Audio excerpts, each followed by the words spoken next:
A quiet librarian named Elena Rodriguez was shoved toward the grand piano at the Belmont Country Club's annual gala, her hands trembling as 200 of Atlanta's elite watched with cruel anticipation.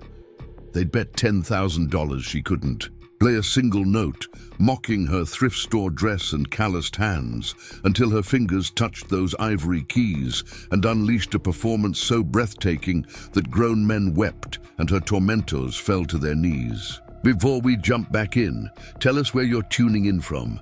And if this story touches you, make sure you're subscribed, because tomorrow I've saved something extra special for you. The mahogany Steinway gleamed under the crystal chandeliers, as Victoria Ashford, draped in diamonds and malice, pushed Elena forward with manicured nails digging into her shoulder.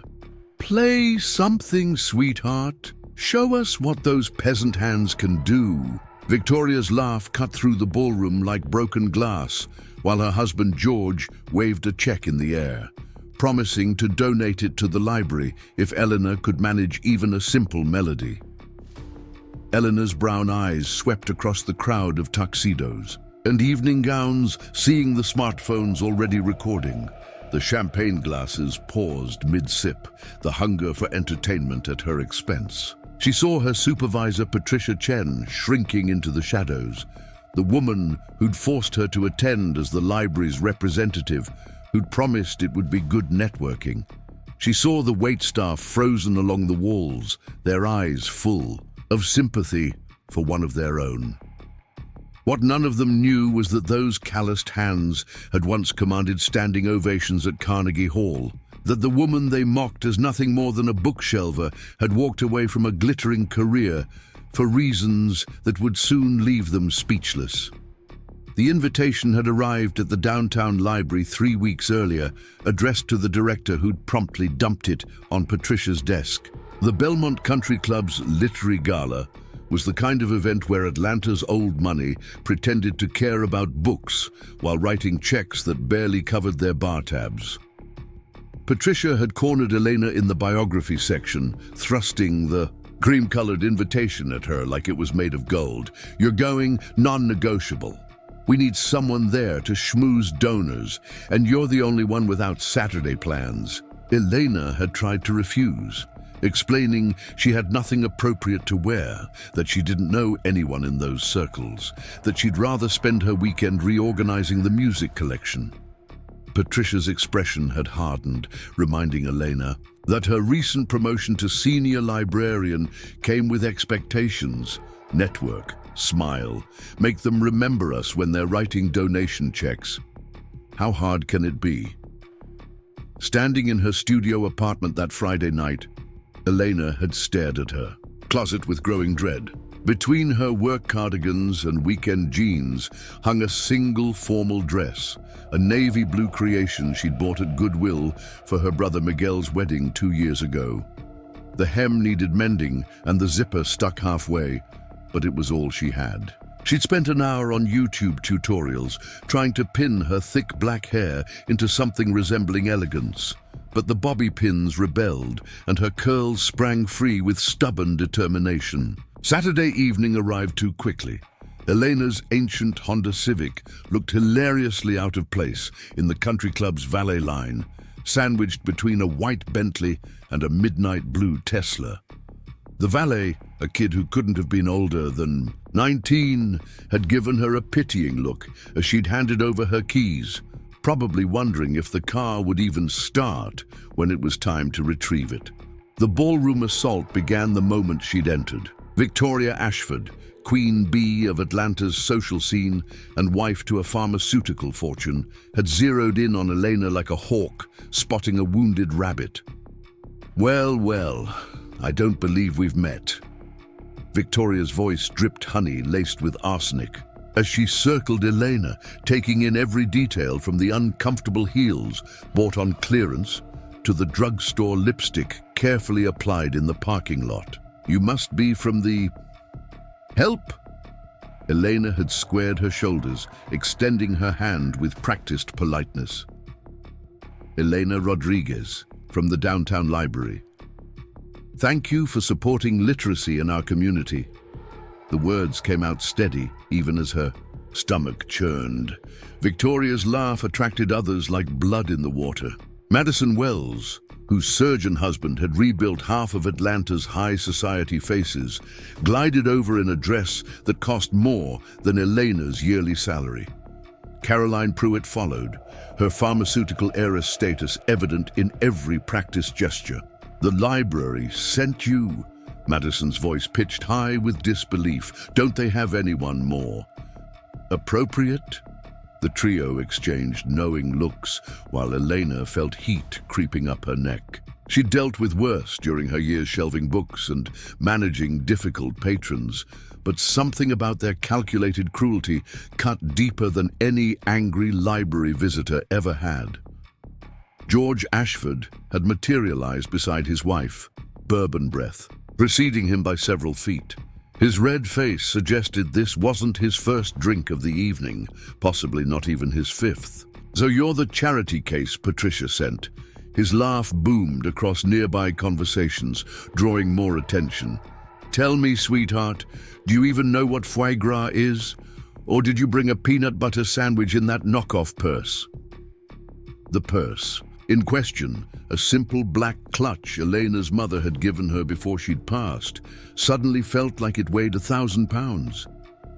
Elena's fingers tightened around it, her knuckles whitening as she forced herself to maintain eye contact. "The foie gras is excellent, though I personally prefer the library's community potlucks.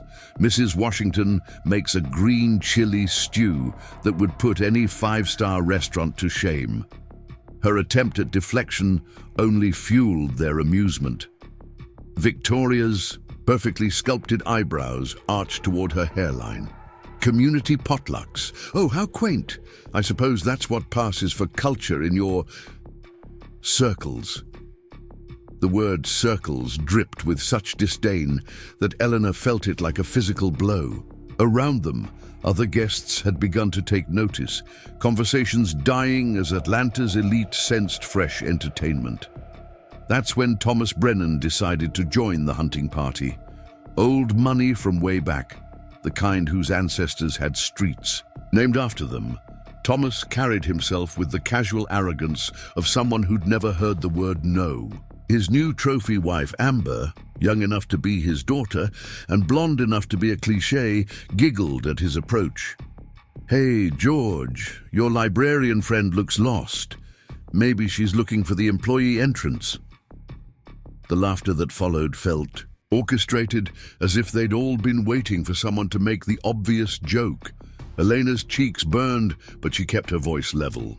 "I'm exactly where I'm supposed to be, representing the institution that serves over 1 million residents every year. Though I understand if those numbers are difficult to grasp for people who've never used a public service." The temperature in their corner of the ballroom dropped 10 degrees. Madison's smile turned razor sharp. Did she just insult us in our own club? The possessive R rang with decades of entitlement, generations of carefully guarded privilege that Elena's presence somehow threatened. Caroline stepped closer, her voice dropping to a whisper meant to carry. "You know, there's a coat check if you need to leave that discount dress somewhere less visible." Patricia materialized at Elena's elbow with the worst possible timing, her face glowing with misplaced excitement. "Elena, perfect." Preparing and narrating this story took us a lot of time, so if you are enjoying it, subscribe to our channel. It means a lot to us. Now back to the story. "I've been telling Mrs. Ashford about our music education program. Didn't you mention you play a little piano?" The words hung in the air like a lit fuse.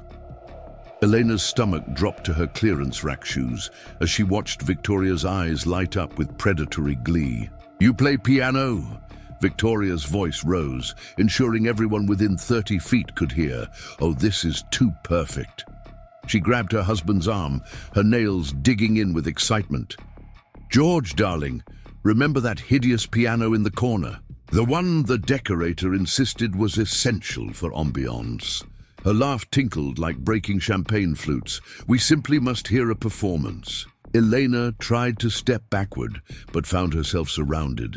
The crowd had shifted, forming an impromptu arena with her at the center. She could see phones discreetly rising, ready to capture whatever humiliation was about to unfold.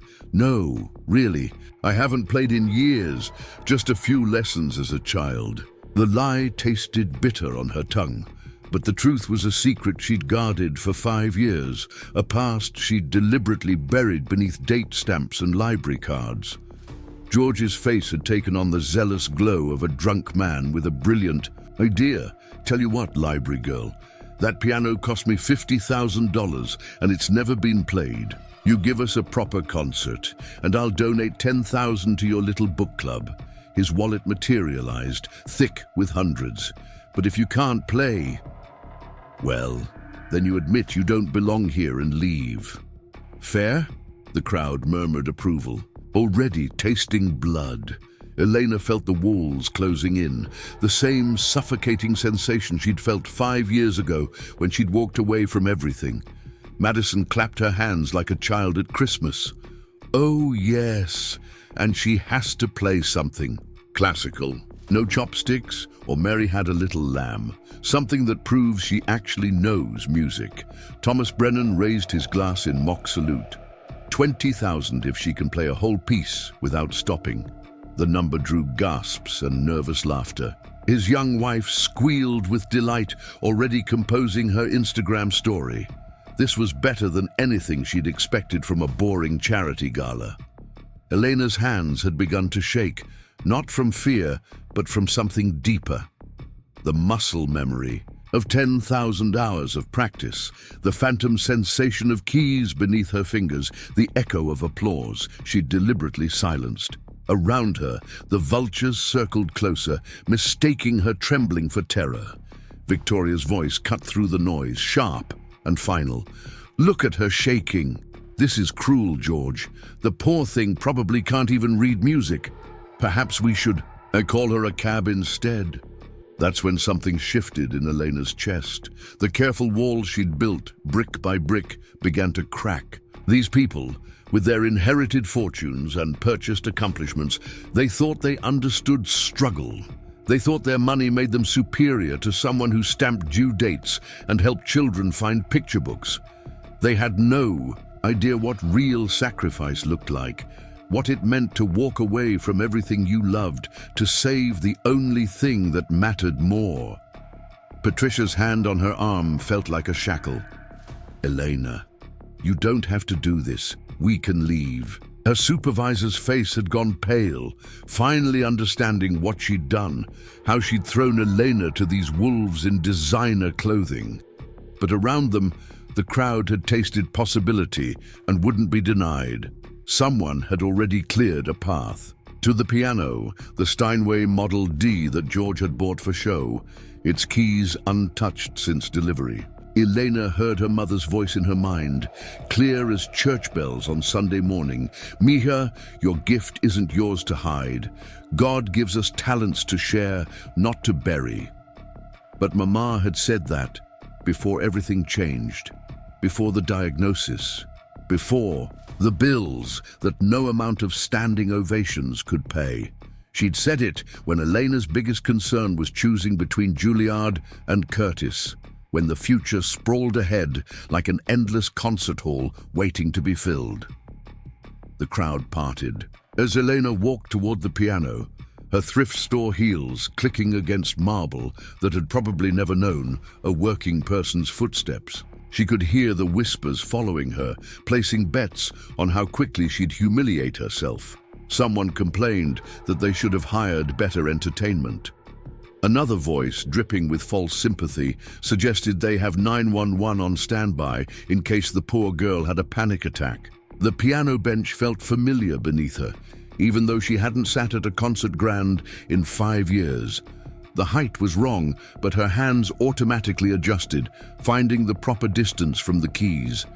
She could feel 200 pairs of eyes boring into her back, waiting for the stumble that would justify their cruelty. Victoria's stage whisper carried clearly, "I bet she doesn't even know how to open the lid properly." Elena's fingers found the edge of the fullboard, lifting it with the practiced motion that thousands of performances had carved into her muscle memory. The keys gleamed, perfect and untouched, like fresh snow waiting for footprints. She let her fingers hover above them, feeling the magnetic pull that had defined the first 25 years of her life. In that moment, suspended between her past and present, Elena made a choice that would shatter every assumption in the room. Behind her, George Ashford chuckled, already composing his victory speech. The check in his hand rustled as he waved. "It one more time. Last chance to back out, sweetheart. No shame in admitting you're out of your league." The crowd laughed, the sound washing over Elena like a tide. She closed her eyes, let out a breath that carried 5 years of silence, and placed her hands on the keys. The first note rang out pure and true, a single A that silenced the room more effectively than any shout. Then her left hand joined, rolling into an arpeggio that sent whispers racing through the crowd. Those weren't the movements of someone who'd taken a few childhood lessons. The positioning was too precise, the touch too controlled. As Elena's fingers began to dance, really dance across the keys, phones that had been raised to record humiliation stayed up for an entirely different reason. She'd chosen Chopin's Ballad No. 1 in G minor, a piece that separated pretenders from professionals in the first 30 seconds. It was a declaration of war disguised as music, a complexity that most conservatory students spent years trying to master. But in Elena's hands, it became something more than notes on a page. It became the story she'd never told, the career she'd abandoned, the mother she'd nursed through 2 years of chemotherapy while her peers played to packed concert halls. The introduction flowed like water over stones, each phrase building on the last with mathematical precision and emotional weight. Elena's body swayed slightly, unconsciously, the movement of someone who'd learned to become one with their instrument. The navy blue Goodwill dress forgotten, the clearance shoes irrelevant. There was only the music and the truth it carried. Her right hand climbed into the first theme with a clarity that made Victoria Ashford's champagne glass slip from nerveless fingers, shattering on the marble with a crash that no one acknowledged. George Ashford's face had gone from red to white, the check in his hand trembling as he recognized what he was witnessing. This wasn't just competence or even talent. This was mastery, the kind that came from years of dedication, thousands of hours of practice, teachers who charged more per hour than most people made in a day. His mouth opened and closed like a fish gasping for air, no words adequate for the magnitude of his miscalculation. Madison Wells sank into the nearest chair, her surgeon husband's steadying hand on her shoulder. She'd spent 3 years learning piano as a child, had even played at her debutante ball, but this was like comparing a child's finger painting to the Sistine Chapel. Every note Elena played seemed to expose the surface-level nature of their lives, the way they collected accomplishments like designer handbags, never diving deep enough to understand true dedication. The ballade built toward its first climax, Elena's hands crossing and recrossing with impossible speed and precision. Someone in the crowd whispered Juilliard in a tone usually reserved for prayer. Another voice, shaking, managed Curtis. Behind them, an elderly woman who served on the symphony board clutched her pearls, recognizing technique that didn't come from YouTube tutorials or strip mall music schools. Patricia Chen pressed herself against the wall, tears streaming down her face, as she finally understood what she'd done. She dragged a concert pianist into a room full of people who thought culture meant knowing which fork to use, had exposed her to mockery because she'd assumed Elena's quietness meant simplicity.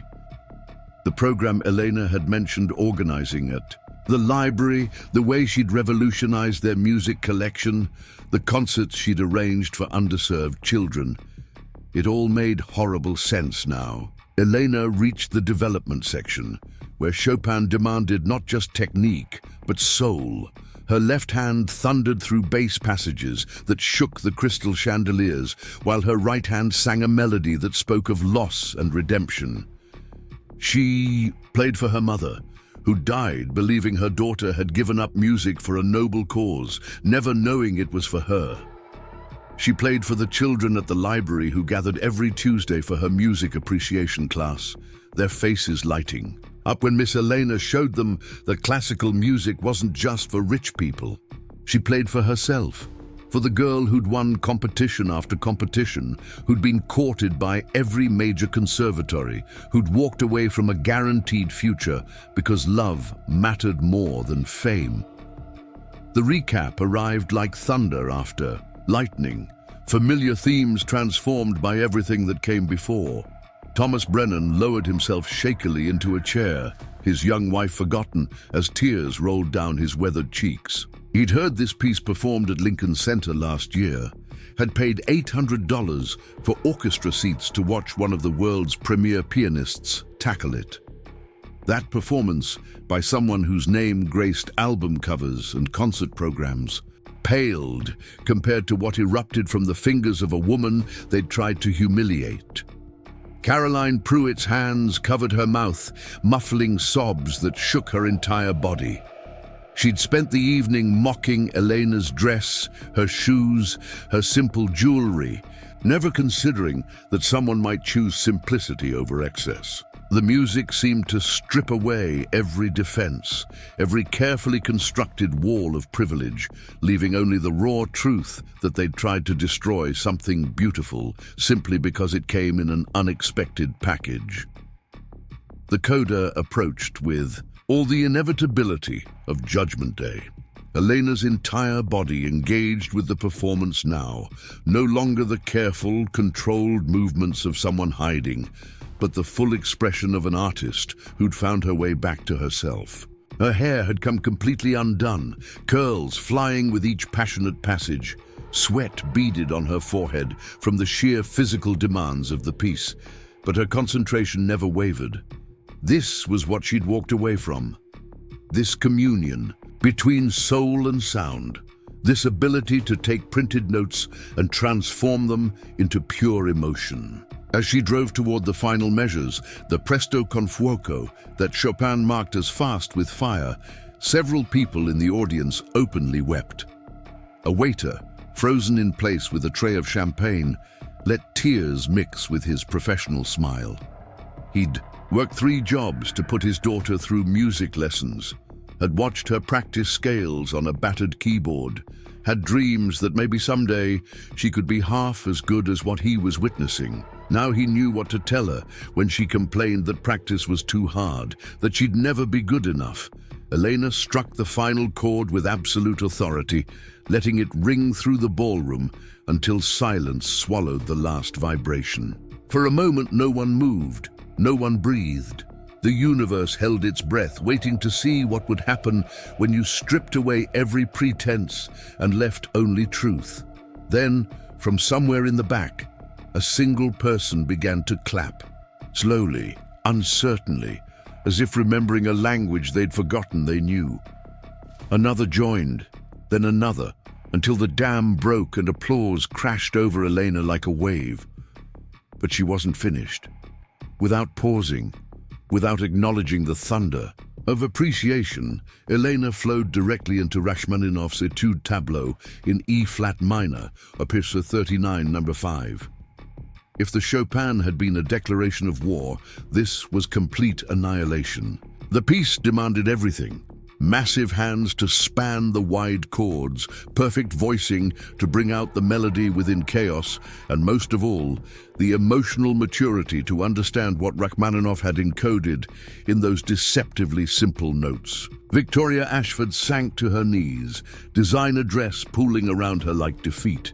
Her carefully maintained composure, built over decades of social climbing and strategic marriages, crumbled as the music revealed every shallow choice, every cruel word, every moment she'd chosen appearance over substance. The woman she'd pushed. Toward this piano, the woman she'd called a peasant, possessed something money couldn't buy, something that made Victoria's entire life seem like a beautifully decorated but empty room. George Ashford's hand shook so badly he couldn't hold the check anymore. It fluttered to the ground, irrelevant as autumn leaves. $10,000. He'd thought it was enough to buy humiliation, to purchase proof of his superiority. But Elena played like money was a foreign language she'd never needed to learn. Like the only currency that mattered was the ability to take a wooden box with strings and make it sing the secrets of the human heart. The Rachmaninoff etude demanded hands that could stretch impossible intervals, and Elena delivered them with the ease of someone returning home after a long journey. Her left hand created rolling waves of sound that seemed to rise from the very foundations of the building, while her right hand carved out a melody so haunting that several guests pressed hands to their chests, feeling their hearts constrict. With unnamed longing, this wasn't just piano playing, this was architecture in sound, engineering in emotion, physics transformed into poetry. Patricia Chen, the city's most prominent classical music critic who'd been dragged to the Gala by his socialite wife, fumbled for his phone with shaking hands. He'd reviewed hundreds of concerts, had grown jaded from years of technically perfect but soulless performances by competition winners who played like machines. But this woman in her second-hand dress was playing like her life depended on every note. Like the piano was the only confessor who could grant her absolution. He started recording, knowing his editor would never believe him without proof. The etude's middle section exploded into being, a Russian storm of chromatic passages that most pianists approached with grim determination and left with cramped forearms. Elena attacked it with savage joy, her body swaying with the rhythmic complexities, her face transformed by something between ecstasy and grief. Each note was placed with surgical precision, yet somehow maintained the wild abandonment of someone who had nothing left to lose. The very air in the ballroom seemed to thicken, charged with electricity that made the hair on exposed arms stand at attention. Madison Wells gripped the edge of her table hard enough to leave nail marks in the century-old wood. She'd spent her entire adult life collecting accolades like trophies, displaying them in conversational gambits at parties exactly like this one. President of the Ladies' Auxiliary, board member of 3 charities, patron of the arts who'd never actually listened to a full symphony. Now, watching Eleanor's transformation at the piano, Madison felt the hollow ring of every purchased accomplishment. This librarian, this woman she'd mocked for wearing drugstore lipstick, possessed a gift that made Madison's entire existence feel like a participation trophy. The etude built toward its climax with mathematical inevitability, each phrase adding another layer of complexity until the air itself seemed to vibrate with possibility. Elena's dress, the navy blue Goodwill find that had drawn so many sneers, was now damp with perspiration from the sheer physical demands of the performance. Her hair hung in wild curls around her face, bobby pins long since surrendered to passion. But her concentration never wavered, her hands never faltered. This was what mastery looked like when stripped of pretense, when reduced to its essential elements of flesh and wood and wire and will. Amber Brennan, Thomas's decorative wife, found herself weeping without understanding why. She'd married for money, had crafted herself into the perfect arm candy, had learned to laugh at the right moments and ask no inconvenient questions. But the music pouring from Eleanor's fingers seemed to X-ray her soul, revealing every compromise, every moment she'd chosen comfort over authenticity.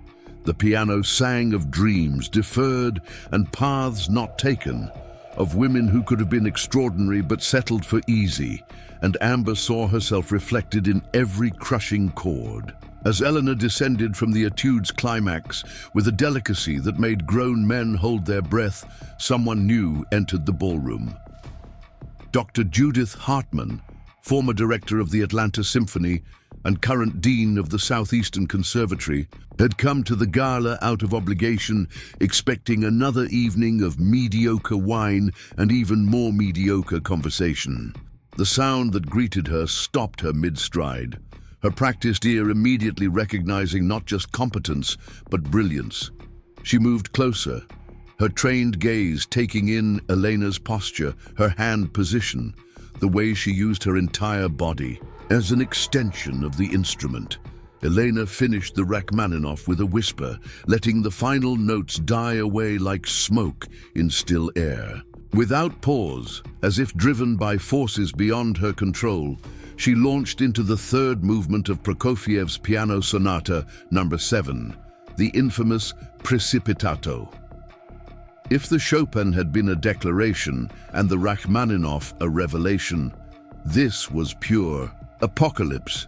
The piece was a war cry written during actual war, a musical representation of tanks rolling across frozen earth, of civilization teetering on the edge of chaos. It required not just technical mastery, but the emotional maturity to understand darkness without being consumed by it.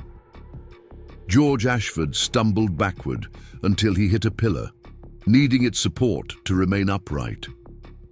The check he'd waved so carelessly lay forgotten on the floor, a meaningless piece of paper in the face of what he was witnessing. He'd built his fortune by recognizing value, by knowing when to buy and when to sell, but he'd completely missed the priceless talent standing right in front of him. Worse, he'd tried to humiliate her, to use his money as a cudgel to beat down someone he'd deemed inferior. The Prokofiev seemed to mock his every assumption, each percussive chord a judgment on his character.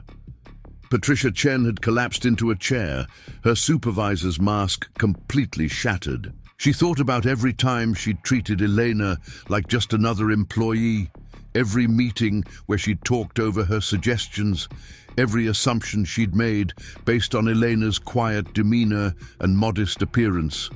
The music pouring from the piano was a resume written in sound, credentials that outweighed every degree hanging on Patricia's office wall. She'd had a virtuoso organizing her children's section, a master teaching story time, and she'd never bothered to look beyond the surface. The Precipitato lived up to its name, precipitous and headlong, a controlled avalanche of notes that required superhuman coordination. Elena's hands became blurs of motion, crossing and recrossing in patterns that seemed to defy the basic limitations of human anatomy. Yet within the chaos was perfect order, each note precisely placed, each accent exactly weighted. This was the kind of playing that ended careers when attempted by the unprepared, that sent conservatory students to hand specialists with repetitive strain injuries. Elena played it like she was born to it, like the piano was simply an extension of her will made manifest. Caroline Pruitt found herself gripping her husband's hand hard enough to cut off circulation. She'd spent the evening cataloging Elena's deficiencies, from her drugstore makeup to her practical shoes, creating a mental inventory of all the ways this librarian failed to meet the standards of their social circle. But music like this didn't care about standards or circles or the proper way to hold a champagne flute. It existed on a plane where only truth mattered, where years of dedicated practice trumped generations of inherited privilege. Caroline felt her carefully constructed worldview cracking like ice under spring sun. Dr. Hartman moved closer, her expert eye catching details that escaped the laypeople. The way Elena distributed weight during the most demanding passages, the micro-movements that prevented tension from building in her shoulders, the breathing pattern that matched the musical phrases, all of it spoke to training at the highest level. This wasn't someone who'd studied with the local piano teacher or even at a decent university. This was conservatory-level technique, competition-winning artistry, the kind of playing that graced international stages. As the Prokofiev reached its violent conclusion, the ballroom felt like a battlefield after the smoke cleared. Elena's Hands crashed down on the final chord, with enough force to make the piano sing in protest, the sound ringing out like a challenge to everyone who doubted her worth. Sweat ran down her face in rivers, her breathing came in gasps, but her eyes blazed with a fierce joy that transformed her from the quiet librarian into something mythical, a phoenix risen from the ashes of others' assumptions. The silence that followed was different from before. If the first pause had been shock, this was awe bordering on fear. They'd pushed her to perform expecting fumbling inadequacy, and instead had unleashed something primal and powerful that left them feeling exposed and small. Several people took unconscious steps backward, as if Elena might turn that terrible talent on them personally, might play a melody that would strip away their pretenses and leave them naked before their peers. But Elena wasn't finished.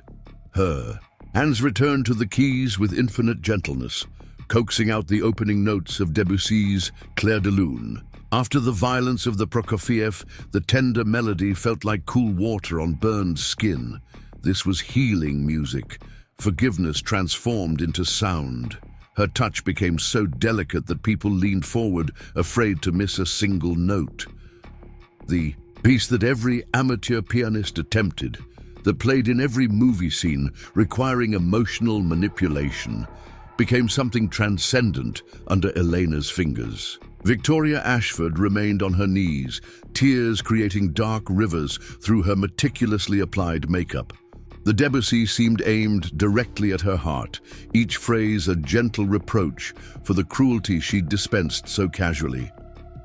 She thought about her own daughter, shipped off to boarding school at 7, raised by nannies and tutors while Victoria climbed the social ladder. She'd told herself it was for the best, that connections mattered more than affection, that success justified any sacrifice. But Elena's playing suggested otherwise, painted a picture of choices made from love rather than ambition. Thomas Brennan's weathered face crumpled as the melody reached the section his mother used to play on their old upright piano, back when he was young and the family fortune was still new enough to feel uncertain. He'd spent 50 years running. From that middle-class childhood, buying respectability with donations and memberships, marrying women who looked good in photographs rather than those who made him feel alive. The Debussy stripped away decades of carefully constructed armor, leaving him feeling like that small boy again, sitting beside his mother on the piano bench and believing that music was magic. Dr. Hartman pulled out her phone, not to record, but to text. Her fingers flew across the screen, sending urgent messages to colleagues at major conservatories. Did anyone know an Elena Rodriguez? Had she competed in the Van Cliburn, the Leeds, the Tchaikovsky? Surely playing like this hadn't emerged from nowhere. There would be teachers, mentors, a trail of gold medals and glowing reviews. But the responses came back negative. No one knew this name, this talent that should have been headlining concert halls instead of date-stamping library books. The Clair de Lune reached its gentle climax, moonlight made audible, and several people in the audience found themselves remembering moments they'd thought long buried. First loves and last dances, children's laughter and parents' final words. All the beautiful fragility of human existence wrapped in Debussy's impressionist harmonies. Elena played it like a prayer, like an apology, like a love letter to everyone who'd ever been deemed not good enough by those too blind to see true worth. Madison Wells thought about her daughter Sophie, a quiet girl who preferred books to parties, who'd begged for piano lessons that Madison had deemed impractical. What use was music in their world of charity galas and strategic marriages? But watching Elena command the room with nothing but talent and dedication, Madison felt the sharp sting of opportunities denied. Sophie could have had this, could have pursued passion instead of pedigree, but Madison had pushed her toward an MBA and a suitable husband instead. As the final notes of the Debussy faded into memory, Eleanor's hands hovered above the keys, trembling with exhaustion and emotion. The ballroom held 200 of Atlanta's most powerful people.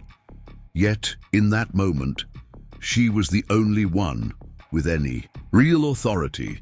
The girl they'd tried to humiliate had revealed herself as an artist of the highest caliber, someone whose talent transcended their petty social hierarchies and exposed the hollow nature of inherited superiority. Without warning, Elena launched into one final piece, Liszt's La Campanella, the little bell that rang the death knell for mediocrity. This was pure showmanship, technical brilliance elevated to the level of circus act, the kind of piece that made audiences gasp and pianists weep. The right hand danced through passages that required pinpoint accuracy at breakneck speed, while the left hand maintained a rolling accompaniment that never let the momentum flag. It was showing off of the highest order, but after everything that had come before, Elena had earned the right to display her full arsenal. George Ashford felt his knees buckle as he recognized the piece from a documentary about the world's most difficult piano compositions. He'd watched world-renowned pianists struggle with its demands, had seen close-ups of hands cramping from the strain. Yet Elena played it with an ease that suggested she could have held a conversation while navigating its complexities. Each note was crystal clear, each phrase shaped with musical intelligence that went beyond mere technical display. This wasn't just someone who could play the piano. This was someone who had dedicated their entire existence to the instrument. The piece built to its final crescendo, Elena's right hand executing jumps that covered the entire keyboard with unerring accuracy.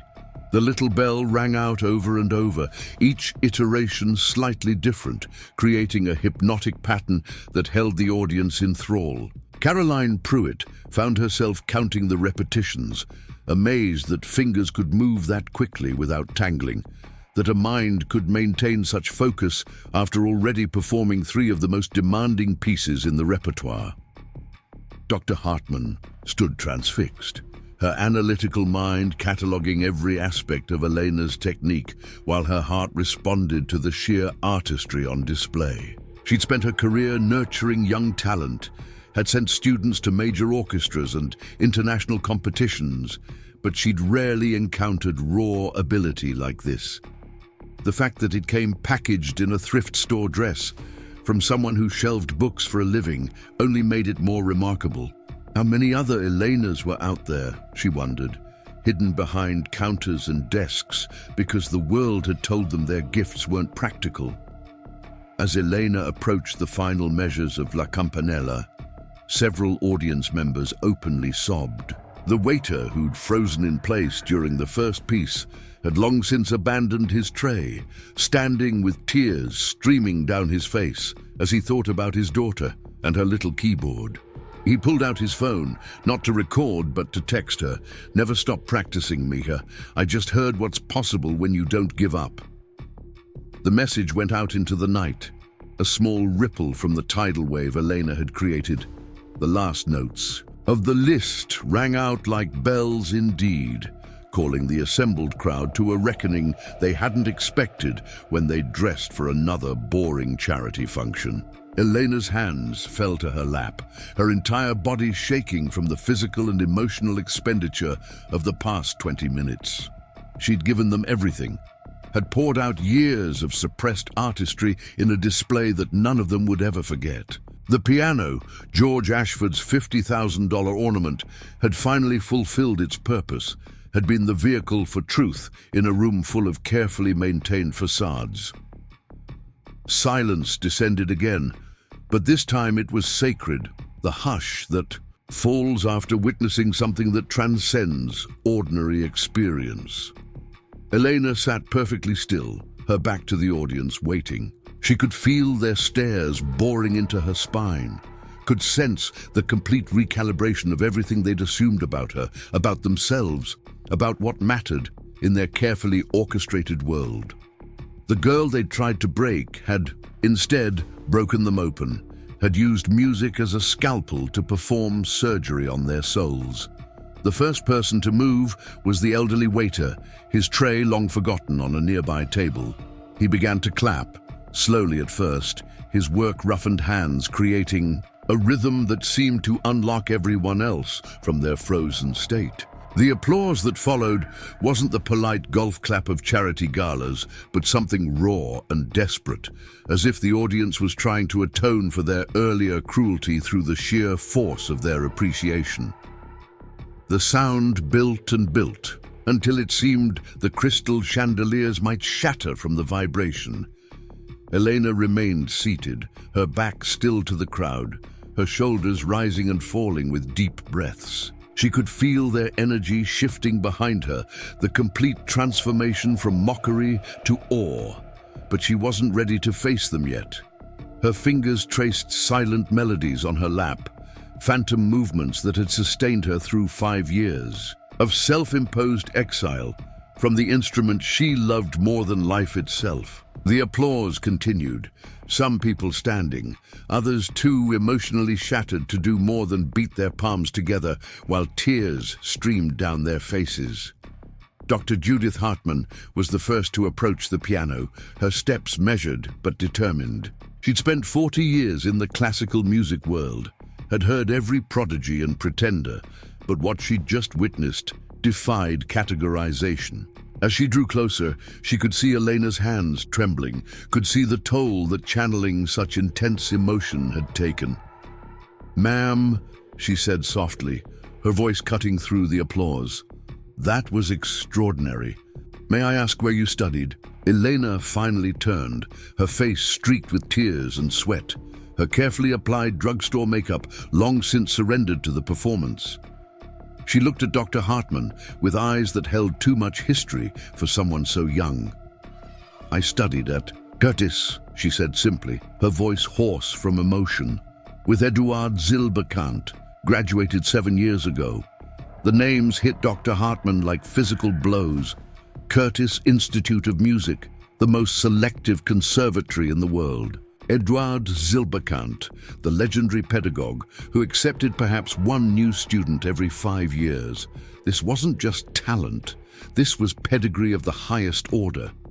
Victoria Ashford had managed to pull herself to her feet, her designer dress wrinkled.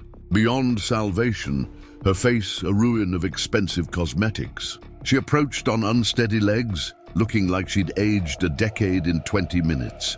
The woman who'd entered the ballroom dripping condescension now moved with the hesitancy of someone approaching a shrine. "I'm so sorry," she whispered. The words, inadequate but all she had. "We didn't. I didn't. How could we have known?" Elena's gaze was steady, without malice, but also without forgiveness. "You couldn't have known because you never asked. You saw my dress and made assumptions. You heard my job title and decided my worth. The words weren't accusatory, just statements of fact, but they hit harder than any angry tirade. You never wondered why someone with a master's degree in piano, performance was working at a library. You never asked about my story. You just decided I was beneath you." George Ashford stumbled forward, check still clutched in his sweaty palm. The $10,000 that had seemed like such a powerful sum now felt insulting, a pittance thrown at someone whose talent was beyond price. "Please take it. The library. Your programs." He couldn't finish, couldn't find words adequate to bridge the chasm between what he'd offered as an insult and what she'd given in return. Elena looked at the check with something like pity. "Keep your money, Mr. Ashford. The library doesn't need charity wrung from guilt. We need people who understand that everyone who walks through our doors has a story, has worth beyond what you can see on the surface." She stood slowly, her legs unsteady after the physical marathon of performance. "I organize music programs for children who will never see the inside of a conservatory. I teach them that music belongs to everyone, not just those who can afford lessons and concert tickets." Madison Wells pressed forward through the crowd, her usual poise completely shattered. "But why?" she asked, her voice breaking. "Why would you give up? All of this. You could be playing at Carnegie Hall. You could be famous."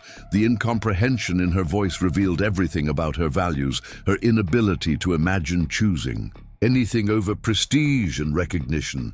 Elena's smile was sad and knowing. 5 years ago, my mother was diagnosed with stage 4 pancreatic cancer. She had no insurance. My choice was simple: pursue my career and let her die alone, or use my hands for something more important than applause. She held up those hands, the instruments that had just reduced a room full of millionaires to tears. I spent 2 years caring for her, learning that some performances matter more than others. The last song she heard was me playing Schubert's, impromptu in G-flat major on the terrible keyboard in her hospice room.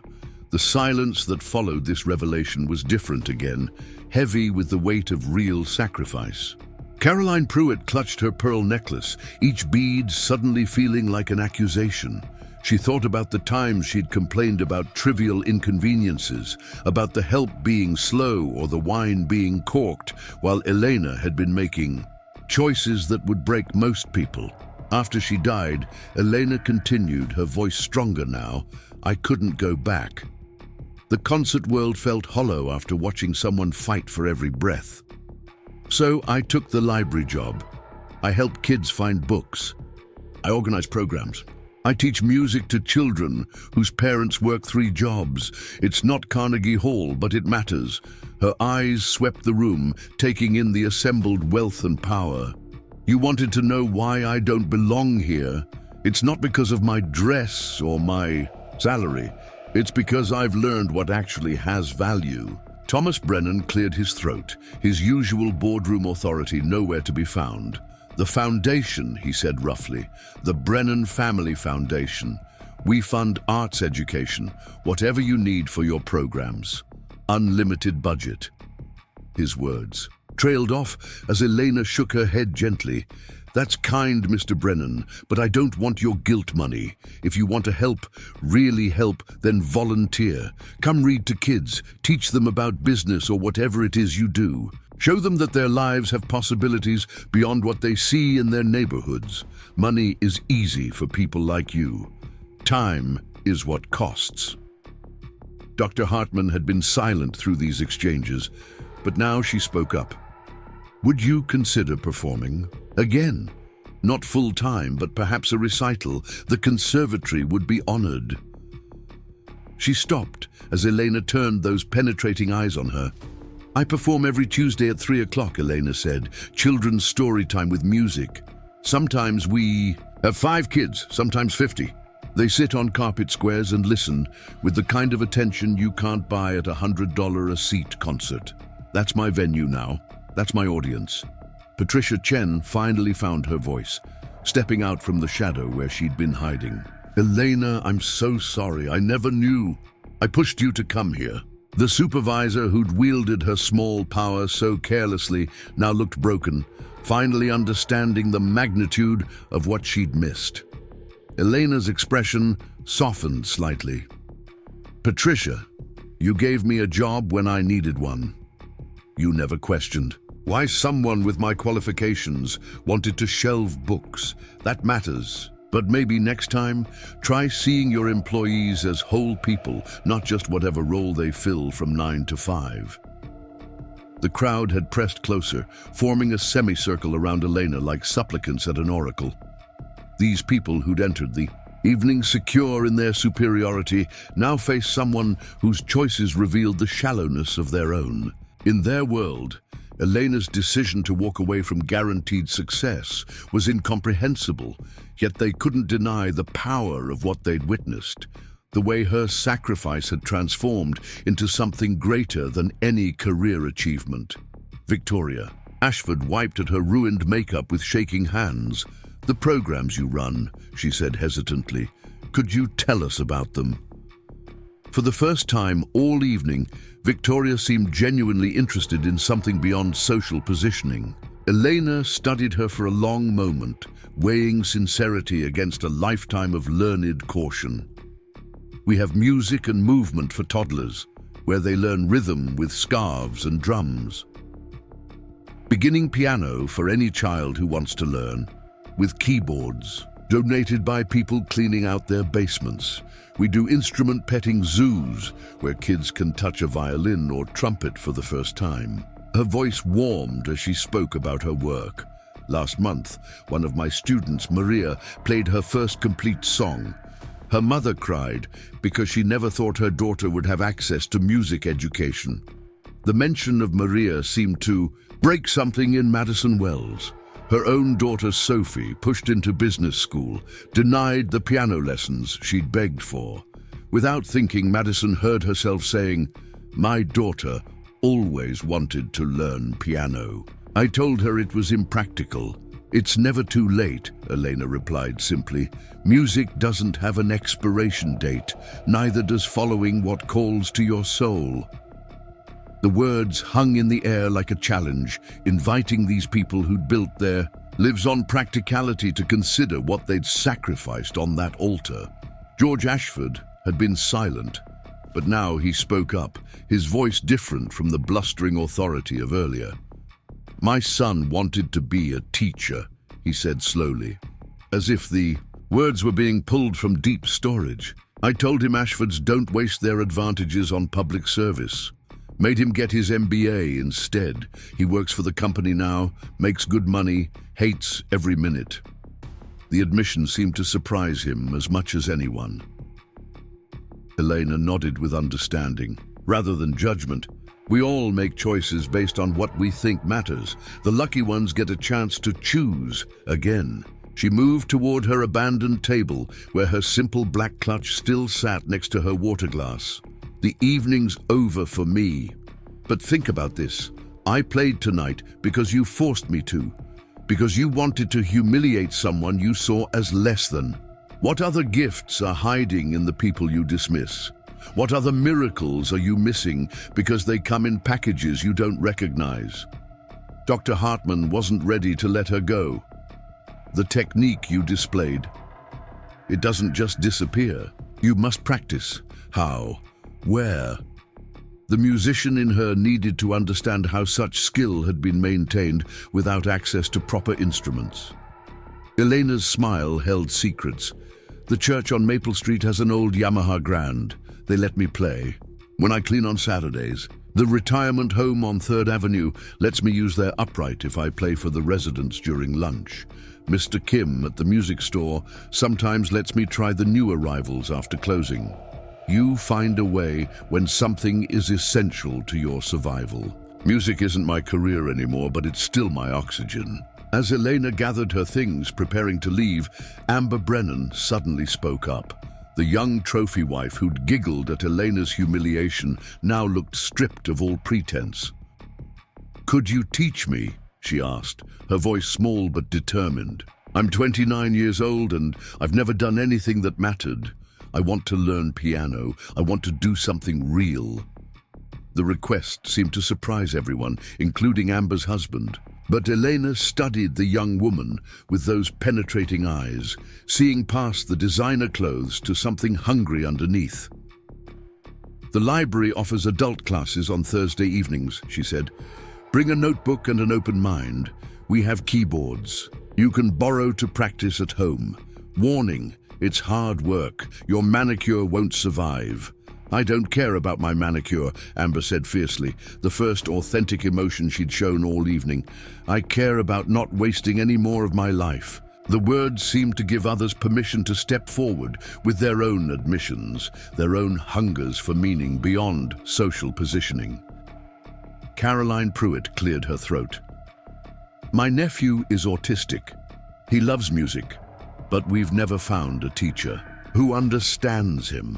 The usual teachers want him to sit still, follow their methods exactly. He can't do that." Elena's face lit up with the first genuine warmth she'd shown toward any of them. "Bring him Tuesday after school. I have experience with neurodivergent children. Music reaches them when words can't. We'll work with his needs, not against them. Every child deserves access to beauty." The offer broke something in Carolyn, who began crying in earnest. "All evening I judged you for your clothes, your appearance, And you're offering to help my nephew, who most people write off as difficult. I'm so ashamed." Elena's voice was gentle but firm. Shame is useless unless it leads to change. Bring your nephew. Show up. Do better tomorrow than you did today. That's all any of us can do. She moved toward the exit, but the crowd seemed reluctant to let her go. This woman who'd shown them mirrors they'd rather not have looked into. George Ashford made one last attempt. "At least let us fund the library's music program properly. Not guilt money," he added quickly, seeing Elena's expression. "Investment in the community, in kids who deserve the chance you're giving them." Elena paused at the door, considering. "Talk to our director. Come to a board meeting. See what we actually need, not what you think we need. And Mr. Ashford, that piano you bought as decoration, consider donating it somewhere it will actually be used.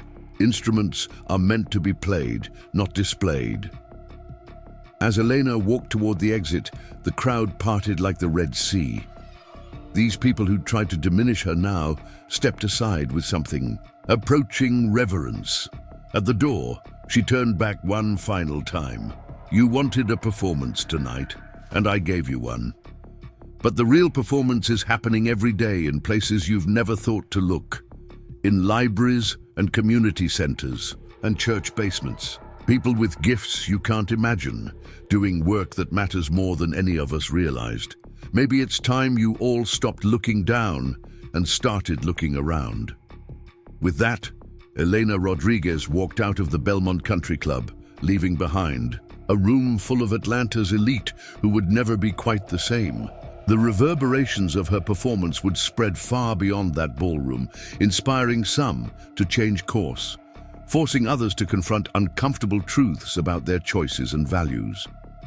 Victoria Ashford would wake the next morning and call her daughter for the first time in 3 months, not to criticize, but to listen.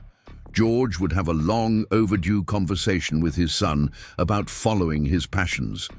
Madison would withdraw Sophie from business school and support her pursuit of music therapy.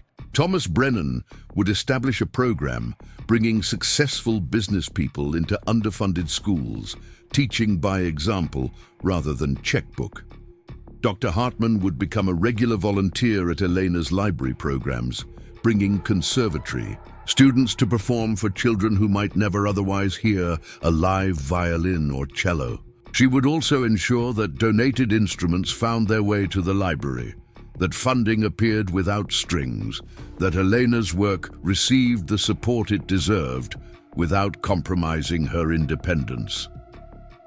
Patricia Chen would transform her management style, learning to see her employees as complete humans with stories and talents beyond their job descriptions. She would discover that the quiet janitor wrote poetry, that the security guard had a degree in engineering from his home country, that every person who worked in her building was a universe of untold possibilities.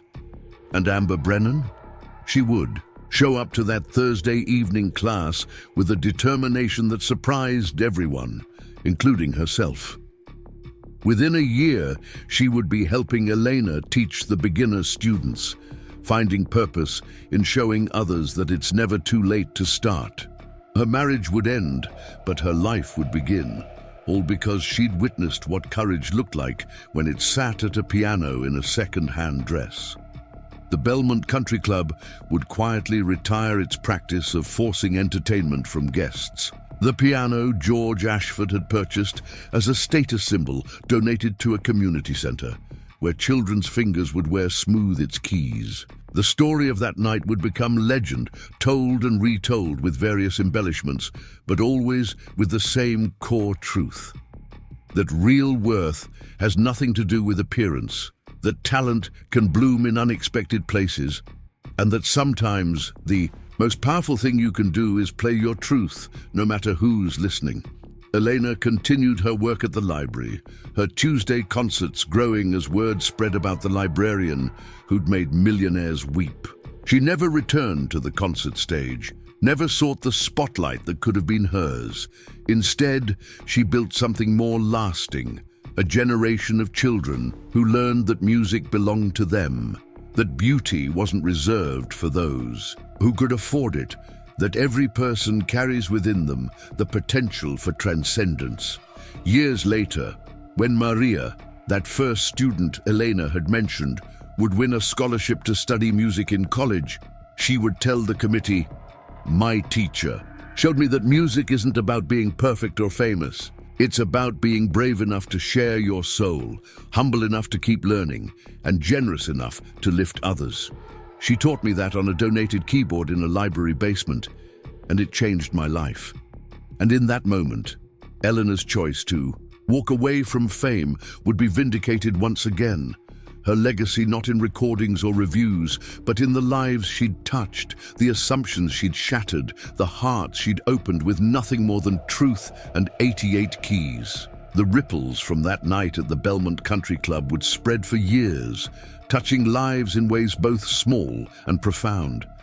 But for Elena, it was simply another Tuesday when she'd played piano, shared her gift, and reminded a few lost souls that there was more to life than what showed on the surface. And that, more than any standing ovation or five-star review, was enough.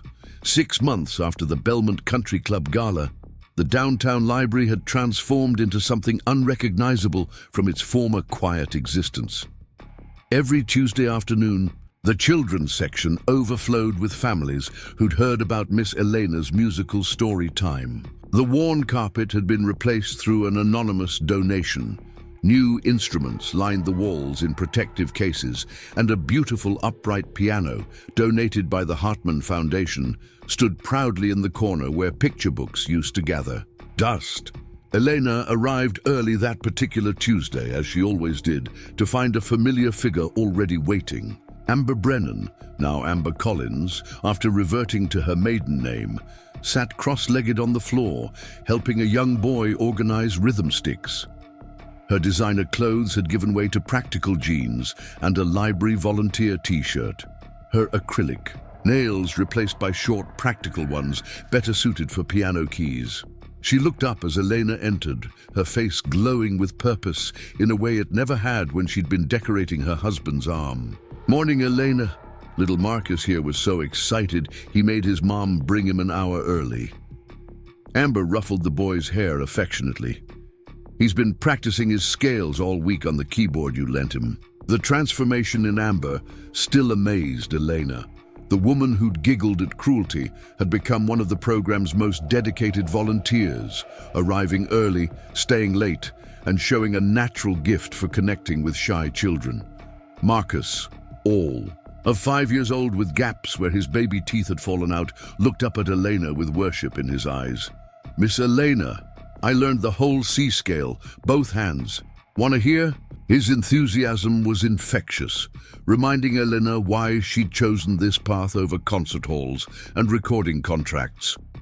She knelt beside him, her attention completely focused on this small boy whose family lived in the subsidized housing 3 blocks away. "I would love to hear your scales, Marcus. Remember what we practiced about sitting up straight? Musicians need strong cores." As the boy demonstrated his newfound skill with the seriousness of a concert pianist, Elena caught sight of another early arrival.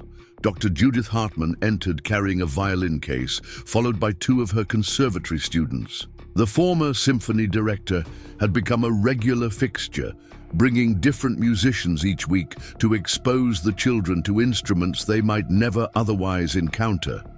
The conservatory students, barely out of their teens themselves, had initially approached these volunteer sessions with the condescension of those who believed real music only happened in proper venues. That attitude hadn't survived their first encounter with Elena's students.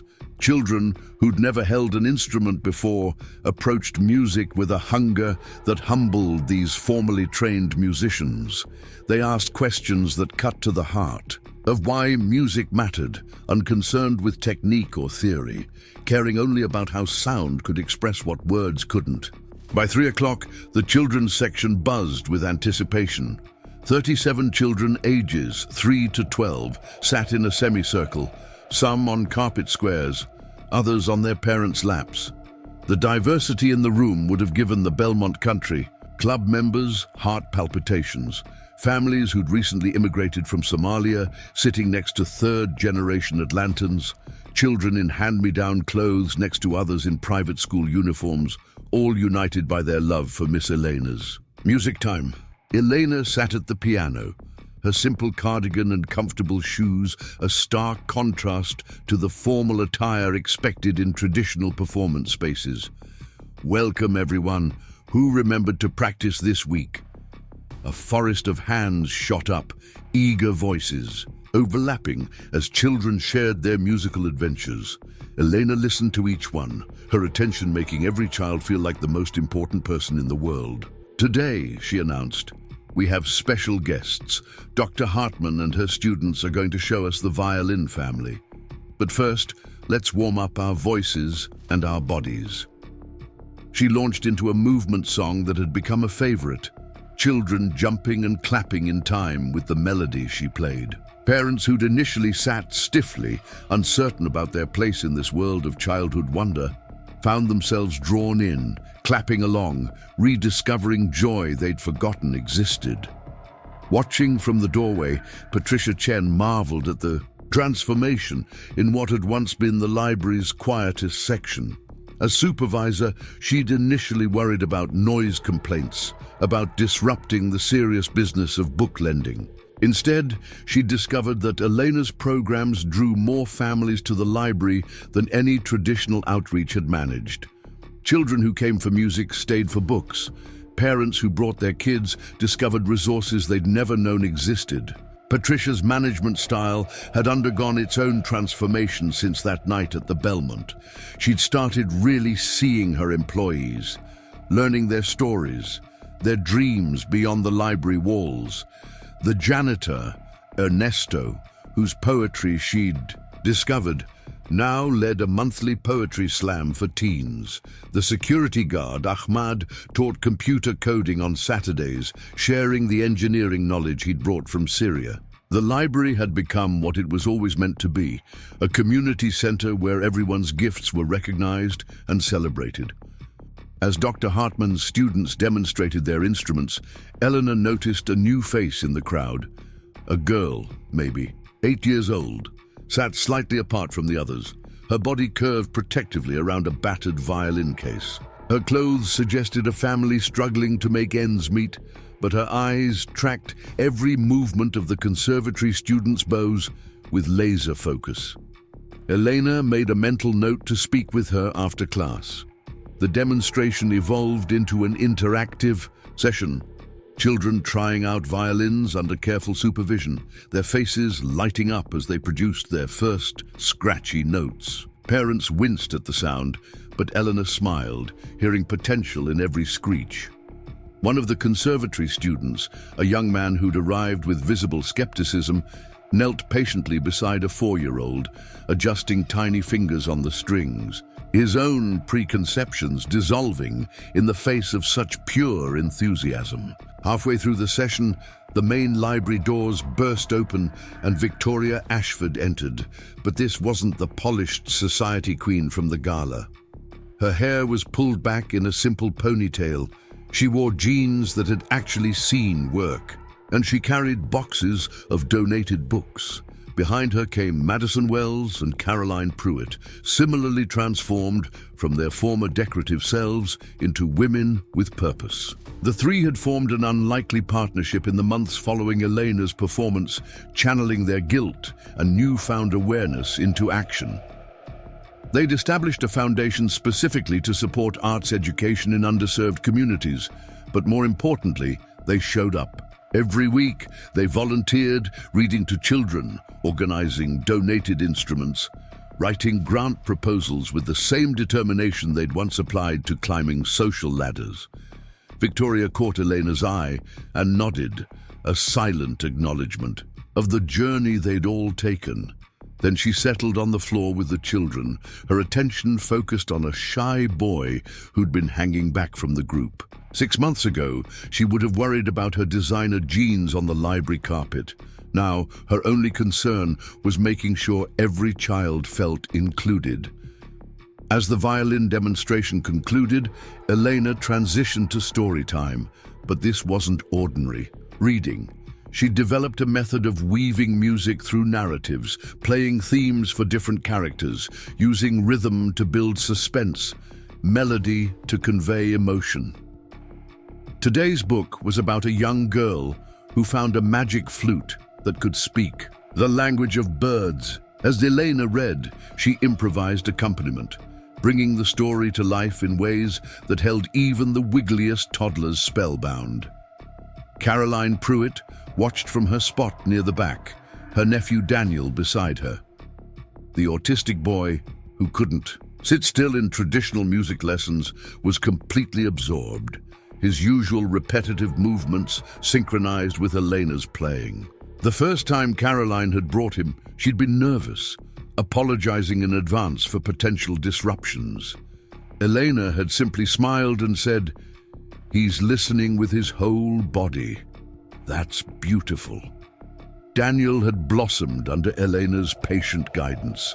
She discovered he had perfect pitch, could reproduce any melody after hearing it once. Traditional teachers had seen only his inability to follow their methods, but Elena saw a different kind of genius.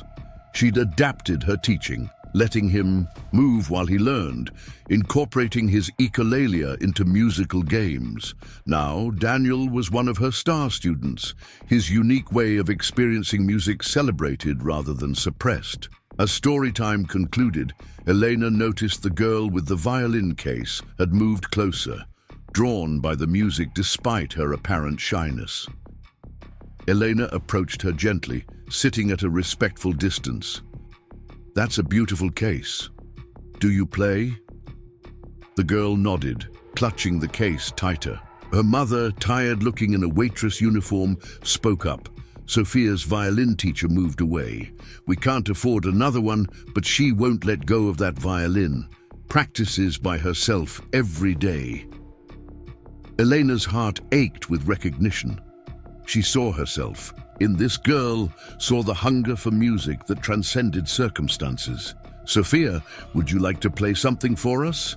"No pressure, but we love hearing new friends share their music." The girl looked uncertain, glancing at her mother, who nodded encouragingly. Slowly, carefully, Sophia opened her case and removed a violin that had seen better days. The strings were worn, the bow needed rehairing, but she handled it like treasure. What followed was magic of a different kind than Elena's professional performance 6 months prior. Sophia played a simple folk melody, her technique rough but her heart fully engaged. The notes weren't always in tune, her bow grip needed work, but the emotion she poured into every phrase filled the room. When she finished, the applause from children and adults alike made her eyes widen in wonder. Dr. Hartman leaned over to whisper in Elena's ear, "She has real potential with proper instruction." Elena nodded, already thinking. After class, she approached Sophia and her mother. "Dr. Hartman runs a scholarship program for young musicians. Would you be interested? And until that's arranged, would you like to join our Thursday evening class? I teach older students then." Sophia's mother's eyes filled with tears. "We can't afford."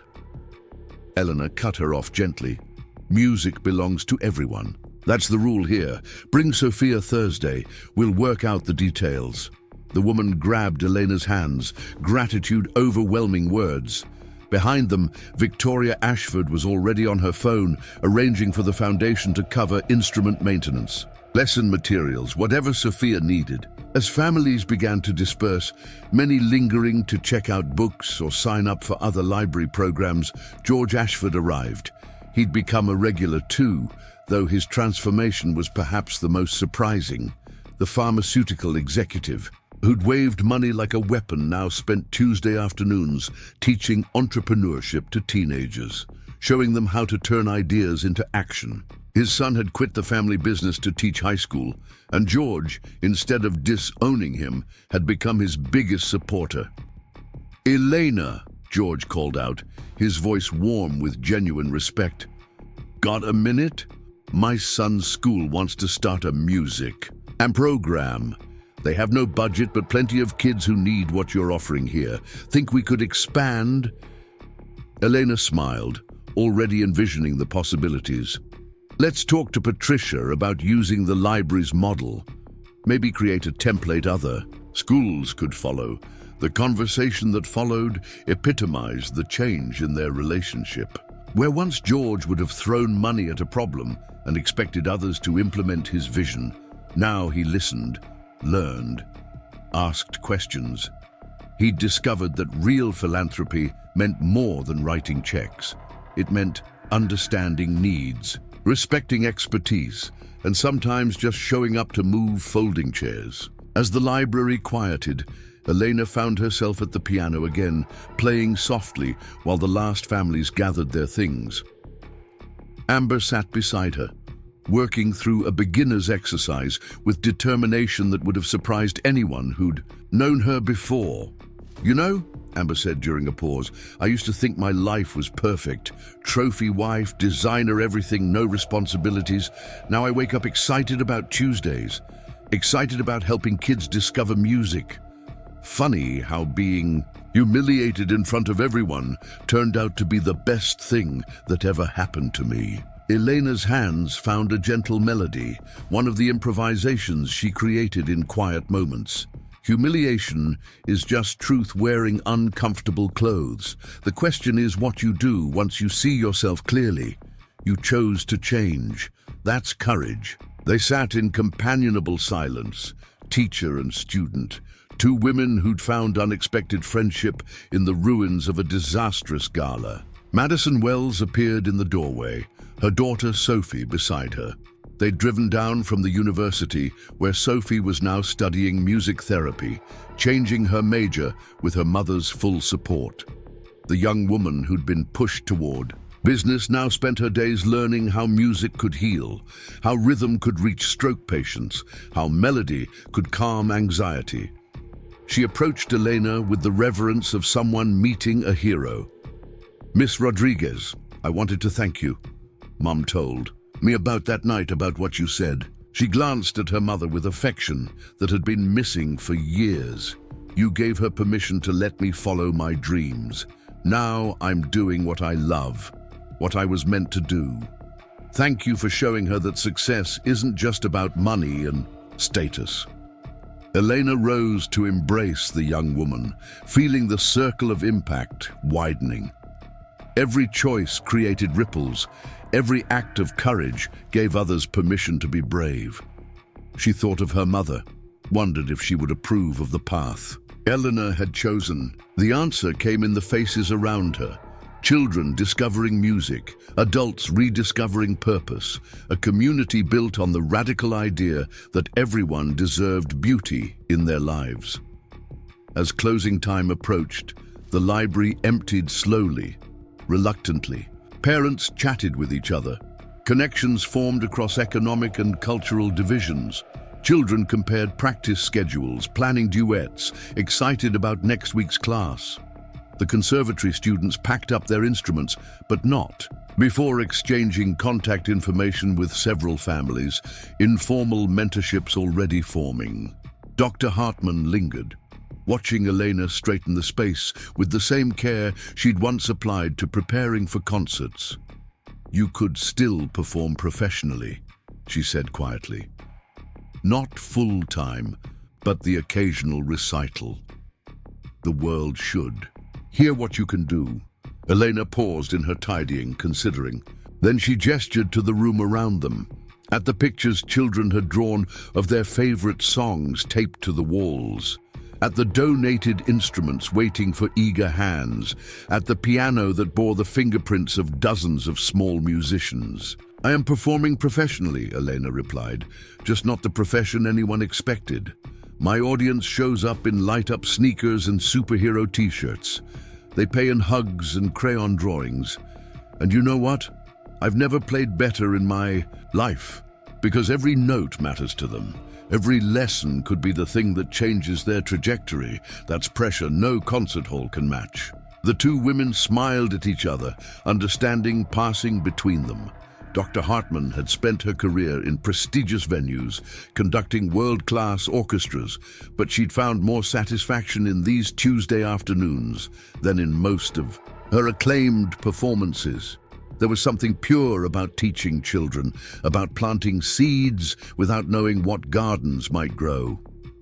Patricia Chen appeared to lock up, but she paused to watch Elena closing the piano lid with ceremonial "Kari." In 6 months, the library had become a cultural hub, attendance up 300%, new programs launching monthly. But more than statistics, Patricia had learned to see potential in unexpected places. The quiet librarian she'd forced to attend a gala had revolutionized their entire approach to community service. "Thank you," Patricia said simply, "for teaching me to look deeper, for showing me what leadership really means. It's not about forcing people into boxes, but helping them break free from limitations, even the ones they put on themselves." Elena smiled, remembering her supervisor's transformation from micromanager to mentor. Patricia now ran staff meetings like concerts, each employee's unique talents contributing to the harmony of the whole. As they prepared to leave, one last visitor appeared. The waiter from the Belmont Country Club, still in his catering uniform, entered hesitantly. Elena recognized him immediately, the man whose tears had started the avalanche of applause. "Miss Rodriguez, I'm Miguel Santos. I was working that night when you played. I wanted to tell you something." He pulled out his phone, showing a video of a young girl at a keyboard. "My daughter, Isabella. She's been taking lessons since that night. I work 3 jobs to pay for them, but she practices every day. Says she wants to be like the lady who made everyone cry with her piano." His voice broke slightly. "You showed me what's possible. That my girl doesn't have to limit her dreams just because we don't have money. Thank you." Elena felt tears prick her eyes. Stories like this had become common. People who'd witnessed her performance or heard about it secondhand, inspired to pursue suppressed dreams or support their children's aspirations. The ripples spread far beyond that ballroom, touching lives in ways she'd never anticipated. She gave Miguel information about the library programs, insisting Isabella join them. No parent should work 3 jobs for music lessons. That's not what art is about. As the group finally dispersed into the evening air, Elena walked to her elderly Honda Civic, the same car that had looked so out of place at the country club. Now it bore a bumper sticker reading, "Music is for everyone," alongside drawings from her students laminated and stuck to the dashboard. The car that had embarrassed her now felt like a badge of honor, proof that value wasn't measured in chrome and leather. The drive home took her through neighborhoods in transition, gentrification creeping in, alongside longtime residents fighting to maintain community character. Elena had become part of that fight, using music to bridge divides, to remind newcomers and natives alike that culture wasn't something you bought, but something you created together. Her apartment building, modest by any standard, felt like home in ways her fellowship housing at Curtis never had. Inside her small apartment, Elena sat at the electronic keyboard she'd bought secondhand, the one she used for lesson planning and personal practice. The walls were covered not with concert posters or reviews, but with artwork from her students, photographs from library programs, thank you notes in careful, childish handwriting. This was her gallery now, her hall of fame. She played through the evening, not the showpieces that had stunned the Belmont crowd, but simple melodies, folk songs she was arranging for next week's class, exercises she was composing for Daniel's unique learning style, duets that would help shy children partner with confident ones. This was her repertoire now. Music designed not to impress, but to include, not to showcase superiority, but to build community. As the night deepened, Elena thought about the strange journey that had brought her here. A forced performance meant to humiliate had instead liberated not just her, but dozens of others trapped in cages of their own making. She'd shown them that success could be redefined, that worth wasn't measured in dollars or applause, but in lives touched, potential unlocked, communities strengthened. Her phone buzzed with a text from Amber, mastered the left hand for Ode to Joy. Can't wait to show you Thursday. The excitement in those words, from a woman who'd once thought accomplishment meant marrying well, filled Elena with satisfaction no standing ovation could match. This was why she'd stayed at the library, why she'd chosen teaching over performing, because transformation trumped transaction every time. Tomorrow would bring new challenges, funding to secure, programs to plan, children to teach. But tonight, Elena played for herself, for her mother's memory, for everyone who'd ever been told they weren't enough. The music rose from her modest keyboard, filling the small apartment, drifting through thin walls to neighbors who'd grown accustomed to their resident pianist's late-night sessions. Some probably complained, but others lay in their beds, letting the melodies wash over them, reminded that beauty existed even in struggle, especially in struggle. The city slept, but music lived on in the fingers of a librarian who'd chosen service over stardom, in the dreams of children who'd discovered they could create and not just consume, in the transformed hearts of those who'd learned that judging by appearances meant missing miracles. And somewhere in Atlanta, in subsidized housing and gated communities alike, small hands practice scales on donated keyboards, reaching for something larger than circumstances, proving with every note that Elena Rodriguez had built something more lasting than fame. She'd built hope, one Tuesday at a time. Up next, you've got two more standout stories right on your screen. If this one hit the mark, you won't want to pass these up. Just click and check them out.